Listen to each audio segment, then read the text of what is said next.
Welcome to the Rated G for Gamers podcast, episode 77. I'm your host, Dave Rotino. This is my co-host, Dan, the podcaster, formerly known as Classic Robinson. What's going on, man? We made it. E3's over, finally. I'm exhausted. We did.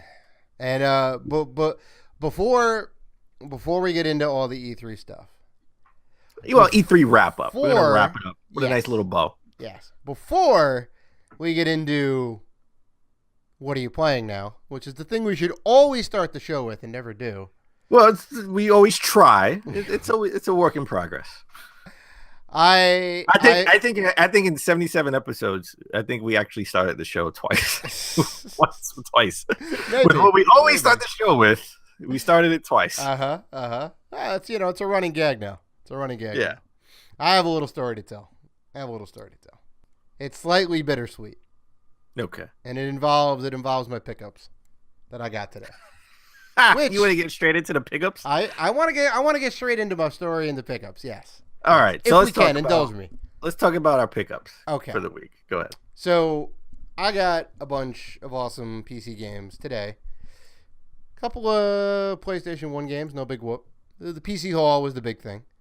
And whatever. I got it for a song. I got it for like next to nothing. This guy was he didn't want to throw the games out in a landfill. His words. He wanted to give it to somebody and see that it was actually going to get used and treated nicely and preserved. And I said, oh shit, that's awesome, right? And so I went over and picked the game up, picked all the games up, and he gave me a nice little paper bag, right? Handles in it. It was fairly sturdy. I said, okay, this will do. I can take this home. And I went and got outside, started walking, started to drizzle slightly. It's a rainy day here in New York. Spoilers. I decided to hit up a Goodwill on the way down. 2 Goodwills, in fact. I never made it to the second Goodwill. Went to the first Goodwill, picked up a few PS1 games for nothing. And I'm walking down 14th Street towards Union Square to go to the other Goodwill, to go back. And the bag breaks. Games fly out all over the floor, in the rain. It's coming down, cats and dogs. I paused for a second, sighed. Was everything in slow motion? Like as the bag breaks and the rain is falling, Dave's face is like his eyes are bulging. Everything's in like slow motion, right? Have you seen the Matrix series? Yes, Dave. Okay. I've seen the Matrix series. You know, in the last movie, Matrix, what is it? Revolutions, maybe? Just call it Matrix 3. Matrix 3. Yes. Where Agent Smith and Neo are fighting in the rain, and there's those thick rain droplets that are coming down. Everything's very heavy. Everything's rain soaked.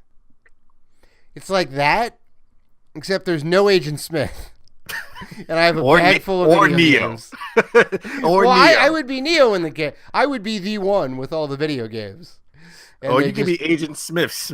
Ruin it for yourself. Throwing the right? games in the water. They went all over the place, and I scrambled to get him underneath. Thankfully, there was a scaffolding, right, which kind of shielded people from the rain.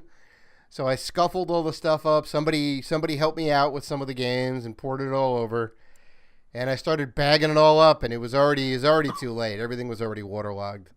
So I tried to go into a suitable bathroom that had one of those heat dryers to try and, mitigate some of the damage. It didn't really help. I mean, once you get water on that stuff, it's basically over. Now, let me ask you a question. These weren't like big box PC games, right? They were just PC games in jewel cases. Most of them were jewel cases. Some of them were the plastic clamshell. So it wasn't too bad in that case. But the paper inside did get soaked. Yeah, I was about to say that I'm sure the disc you can easily clean, dry off. But the booklets were the ones that were.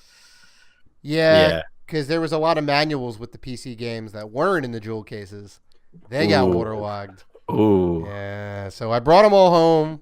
I threw them in the microwave of all things. I'm like, I don't know what to do. That worked out okay. Not the best, because once you start trying to dry stuff out like that, and you dry them out too long, they tend to bubble up, and they look even worse. So, yeah. Pro tip. Listen, you get a towel, you get like a big beach towel, and try to soak up the water. Like, oh, I did all that. Yeah. Yeah, like I don't know if the microwave thing will work. I've never tried that. It just doesn't sound like a good idea. You have to do it like really, really low power.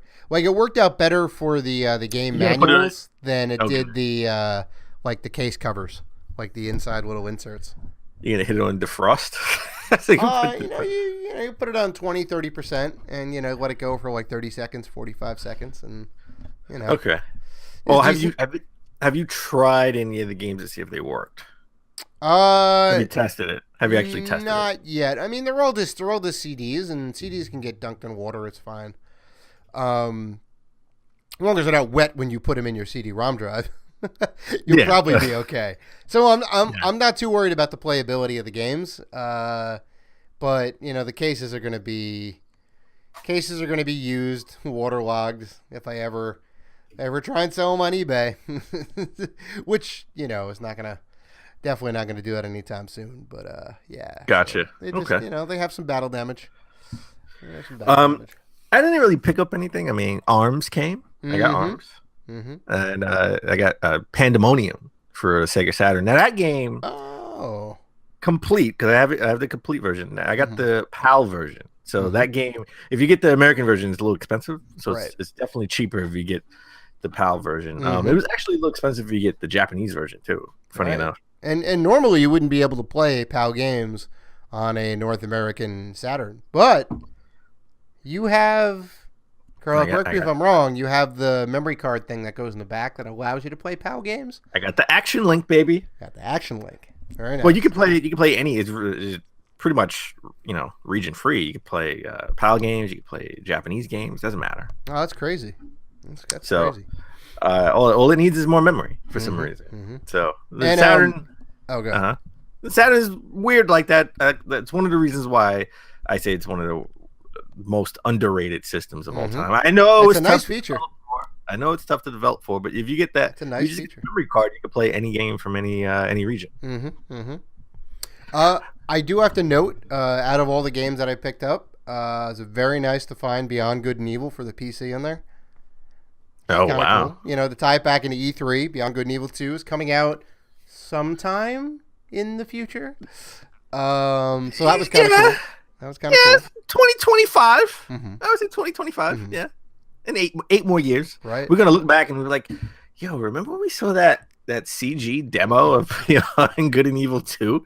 Wow. Yeah. Now it's a completely different game. That was last decade. They don't even have a monkey anymore. It's an elephant. Yeah, right. So, yeah, no, look, it's a good game. I just hope we get to see an actual sequel within prequel. It's a prequel. It is, yeah.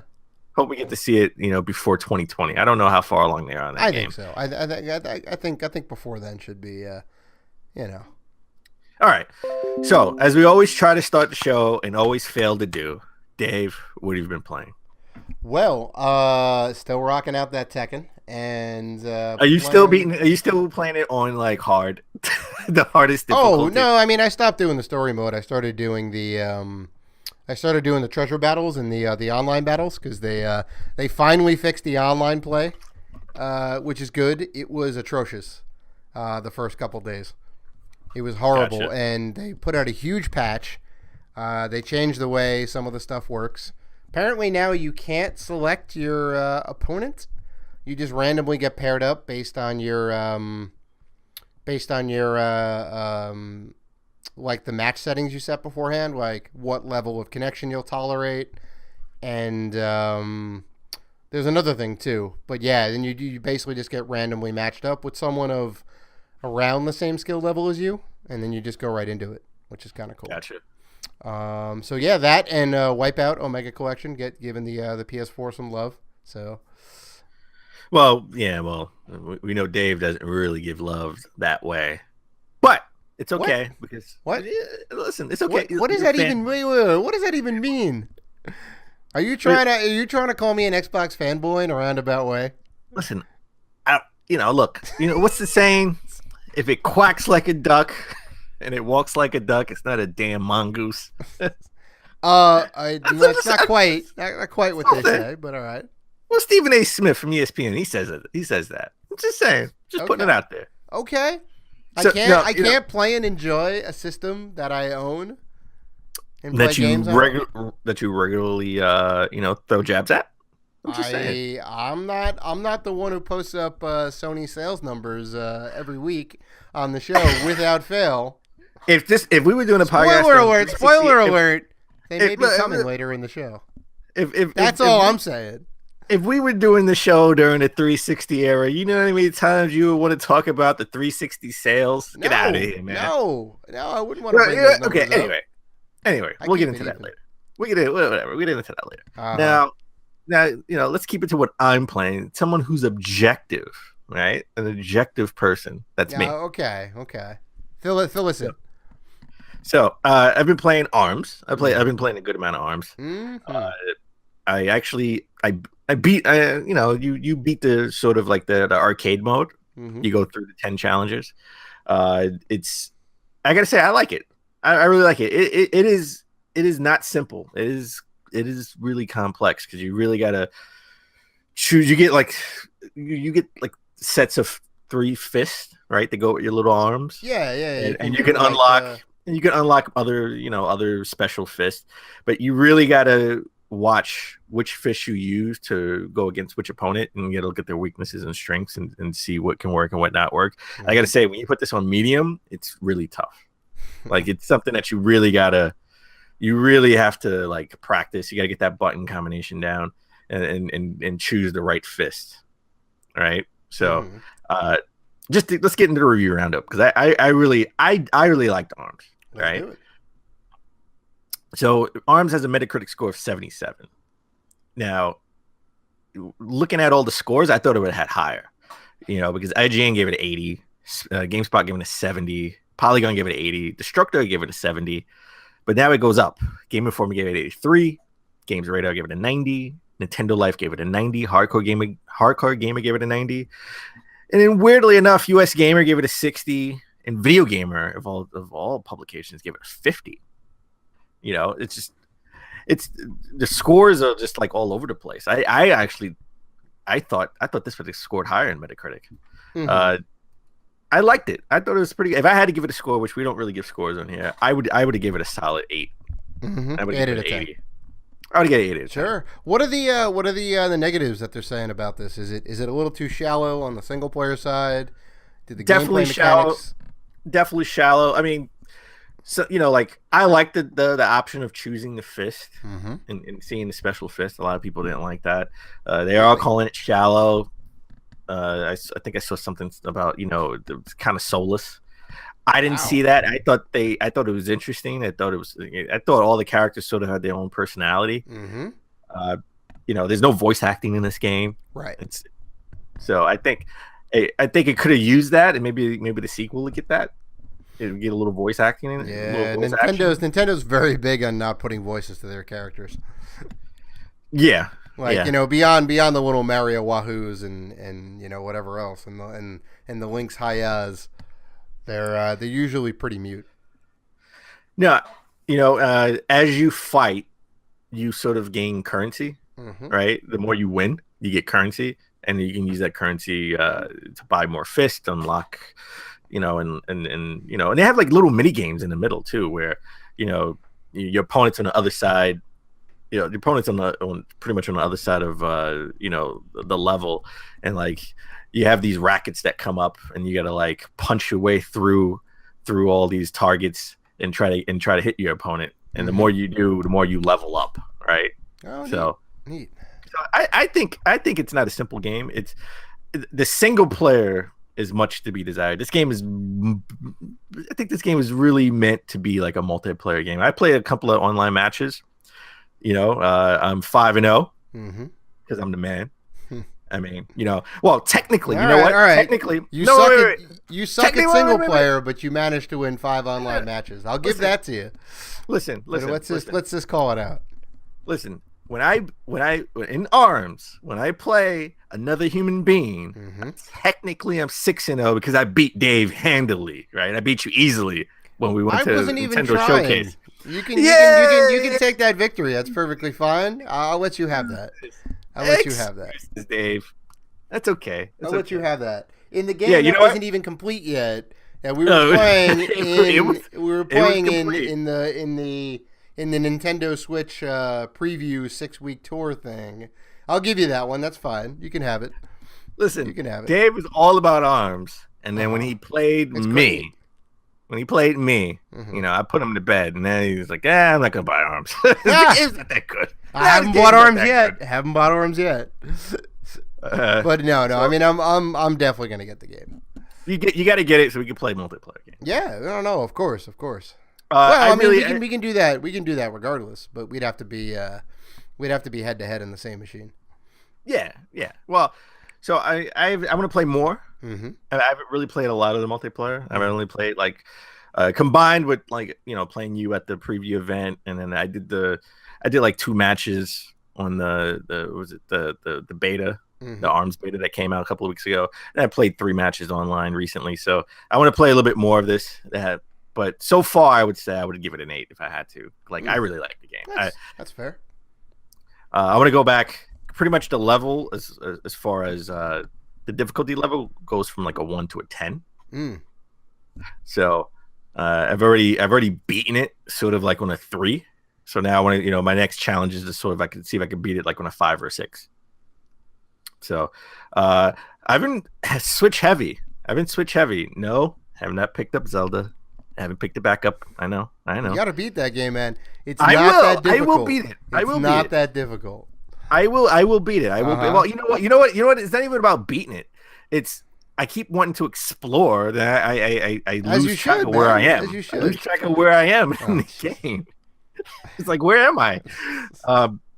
Every time I say I'm gonna look for like one of those mini boss so I can help me fight Ganon, I rear off into the side, and then like, oh, it's too cold over here. Oh, I gotta level up my clothes. I want to explore this area. So that I beat. I brought a Neo Geo game. Mm-hmm. We beat Shock Troopers 2. Oh, awesome game. Yeah. I beat Shock Troopers a couple of weeks ago, so I had to play Shock Troopers 2. And then I picked up what Mighty number 9 should have been, Mighty Gunvolt Burst for the Switch. Pick this game up, Dave. It's like $10. Right. Is this also made by Inti Creates 2? Same company or? I don't think so. Company? Okay. I don't think so. I think the Mighty yeah, maybe. I don't know. Okay. I actually don't know.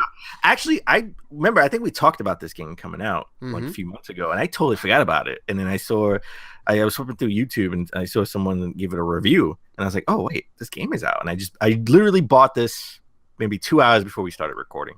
Nice. This is what Mighty number 9 should have been. Yeah. I feel like I'm playing I feel like I'm playing a Mega Man game made in 2017. Like an old school Mega Man game, because you could play as Mighty Gunvolt or you could play as Mighty number 9. I'm playing as Mighty number 9, and this game, the platforming is awesome. The levels aren't as brutal as the Mega Man games. Mm-hmm. So so far I've only played like 2 stages. So and you could sort of like level up your weapons and stuff. So I don't know too much about the game. That much. I've only bought it 2 hours before we started recording. I played maybe like 35 Is minutes. it digital only? It is digital only. As of right now, digital only. Okay. So, cool. All right. So let's take a break, and when we get back, we'll get into the news. Not a lot of news. I mean, it was E3, and then we'll do our E3 wrap up and give our game of the show.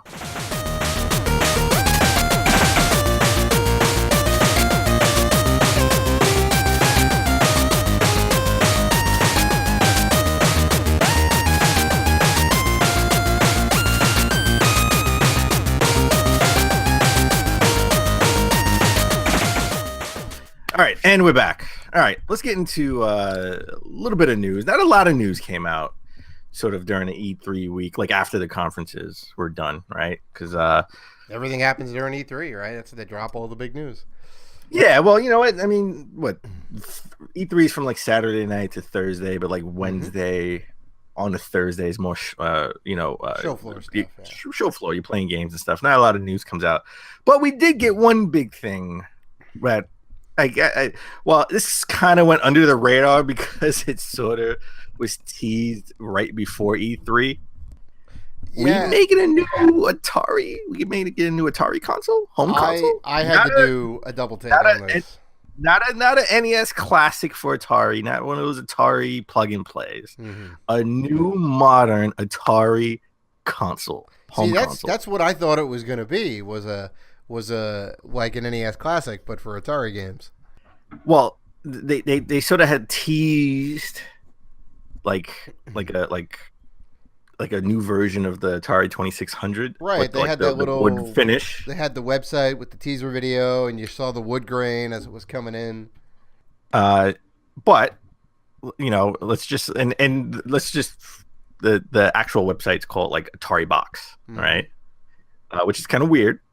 It's called Atari Box, and I hope that's just a placeholder. I hope that's just not like the name. Like, hey, I got my Xbox. I got my Xbox. I got my PlayStation. I have my Atari box. And I got my Switch. This doesn't sound right. It's a little weird. Sounds weird. It's a little weak. They need to put some R&D into that name. And they were just in bankruptcy like a couple of years ago. They've been in and out. Yeah, like crazy. You think they're done, but they always come back. But all right, let's speak. First of all, their last actual like home console was the Jaguar, and that only lasted 3 years. That was from 93 to 96, right? And then they just pretty much published games, and they weren't even good at that. Not so much. So, I mean, their biggest hit, and I guess really their only hit, was the Atari 2600, and that came out before I was even born. Yeah, Dave was in high school, but I wasn't even born yet. Which single-handedly almost crashed the video game industry if it wasn't for Nintendo. Those ET games, man. That ET game. Oh my god, I know. It's so bad. I had to have it in my collection. Everybody should have that game in their collection. It's a piece of history.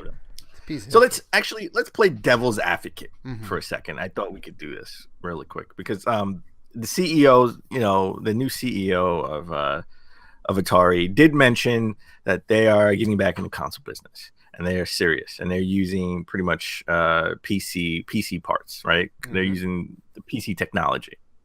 So let's just play devil's advocate. Let's say they come out with a brand new Atari, I don't know, whatever you want to call it, right? Atari X. Okay? Sure. They come out with Atari X. That sounds better than Atari Box. I'm sorry. All right.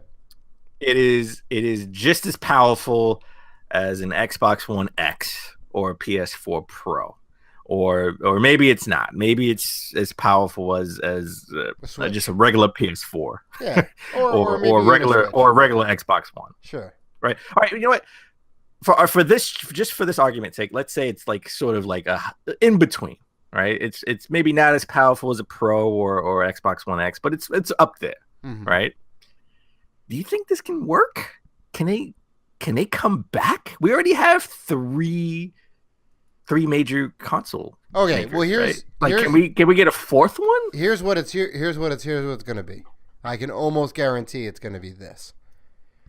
It's going to be a box, digital only, where you download games from whatever Steam store, or maybe they're going to have their own store where you can buy them, which would make sense. And you'll download them, and you'll be able to play them on the system, and the system will have a custom front end for it to like load up all the games and whatever else. It'll be very friendly. It'll be living room friendly. It'll have a nice big interface you can use with a controller, and it'll have a Xbox PS4 like dual analog stick controller. That's what I think this system's going to be. You think it's going to be an just like an overgrown Ouya?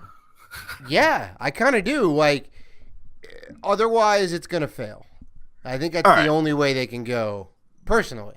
Well, why do you think? But why do you think it would fail? I mean, they have a. I mean, well, what do they have that Sony, Microsoft, or Nintendo don't? I mean, do they have any in-house like game developers? Like, do they have any studios that can develop like AAA? I don't know if they physically own any studios. I know they've published a lot of games. Well, they're gonna have to. I mean, the licensing issues for this, right? Like, I mean, for this to work, they need to get third parties, right? Or it'd be the same thing as the Wii U. Well, it'd be less than Wii U because I don't know what they have as far as IP, right? I think they'd have to start from the ground up. I mean, who's going to want to play Missile Command on a $300 Atari box? Like, you can do that anywhere. You can do it on your cell phone. I mean, Christ, you can do it on a watch. I mean, I don't understand what they're barely afloat, right out of bankruptcy, and I guess their big idea is to put out a new console to compete. I mean, this feels like the early '90s. Right when everyone was making a system, yeah. We had a Genesis, we had a Super Nintendo, you know, TurboGrafx, sure, TurboGrafx, you name it, Neo Geo, Jaguar, Atari Jaguar. I know, Philips CDI. I mean, come on, video. Everybody was making a system. The list never ends. Yeah. This what it feels like. I mean, look, it can work, right? It can work. They need third party support. Right. They need to have original IP, right. And they need to have like an identity, right? They need to have an identity. Like everyone has their own identity. Nintendo is known for their first party games, right? Like everybody goes ape shit over Mario, Zelda. The list goes on and on. They have so many IPs. PlayStation has their story driven games, right? And then the Xbox has their multiplayer first person shooter games. Like that's what they're known for. So everybody has their niche. Like they have what they're known for. They have their identity. What does Atari have? Like we haven't seen a console from Atari since the Jaguar. They have been history. 20 years. They have some history, and they have nostalgia. They do have but nobody knew was going to buy it. Nobody who didn't grow up with the Atari is going to be like, oh, what is this Atari box? They're just going to write it off. Unless it's the best thing since sliced bread, which I don't think it is. Well, here's the thing. Listen, everybody knows the name Atari, right? The problem is we act like they've put out hit after hit after hit. Like we act like they were Nintendo, right? They had one hit. Think about it. They had one successful, like highly successful console. Every other console. Well, I mean, so did Genesis or Sega. Yeah, but technically the Genesis was the only one that like did. Okay. Here's the thing. Technically, the Genesis was its only big hit. Mm-hmm. But like people like me like really like the Saturn. I call it. I know it irks you, which is why I say it on the show a lot. But I really do feel like the Saturn's like underrated. Right? I'm not saying it's the best. Well, sure, but that aside, though, commercially it didn't do well. It didn't do well, and then like same with the Dreamcast. Like I'll say the same thing. The Dreamcast did not do commercially well. Yeah, but the Dreamcast is still going right now. It's like there are people like they're like games still being released. That's like homebrew support and whatnot. I mean, you can hack the servers and play online. It's the same thing. It's the same thing with the Atari though. Like somebody made a Halo game. They made a demake of Halo 2600. So I tell you what I want. I want this not to be Ouya. I want this to take disc. Right? I want to have a disc drive in it. I want them to go out.